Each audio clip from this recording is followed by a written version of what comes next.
মেহেরপুরে। ইকবাল, পুশিনের চেষ্টার সবশেষ কি খবর আছে জানাবেন? পুশিন ঠেকাতে প্রশাসন কি ধরনের ব্যবস্থা গ্রহণ করেছে সেখানে?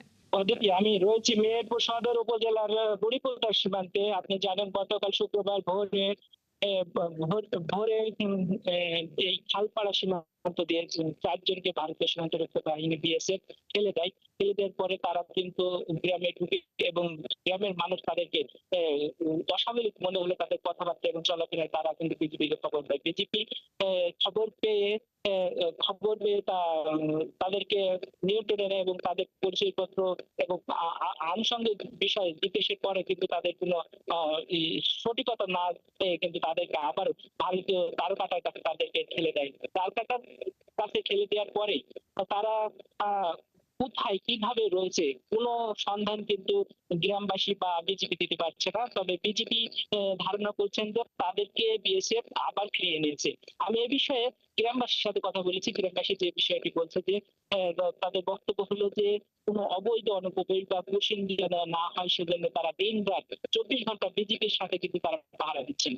কারণ একটাই, কোনো অবৈধ অনুপ্রবেশ বা পুশিং যেন না হতে পারে। কারণ তারা বলছেন যে আন্তর্জাতিক যদি কোনো আইন থেকে থাকে সেই আইনের মাধ্যমে পররাষ্ট্র মন্ত্রীর বৈঠকের মাধ্যমে ওকে। তাদের বৈধভাবে যদি বাংলাদেশি নাগরিক হয়ে থাকে তাদের ফিরিয়ে দেওয়া হোক, কিন্তু এই অবৈধ অনুপ্রবেশ বা পুশিং কোনোভাবেই কাম্য নাই।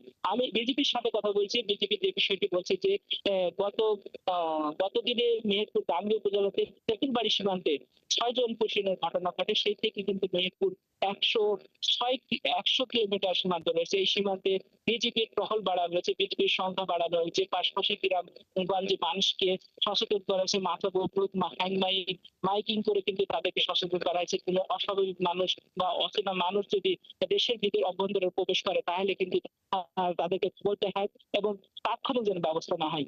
বিজেপি আরো নিশ্চিত করছেন যে কোনোভাবে কোনো অবৈধ পুশিং বা অবৈধ অনুপ্রবেশ তারা মেনে নেবেন না।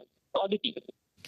ধন্যবাদ ইকবাল, আপনার কাছ থেকে আমরা জানছিলাম। পাশাপাশি ধন্যবাদ রোকন, আপনার কাছ থেকেও আমরা চাঁপাইনবাবগঞ্জের সীমান্ত পরিস্থিতির খবর জানছিলাম।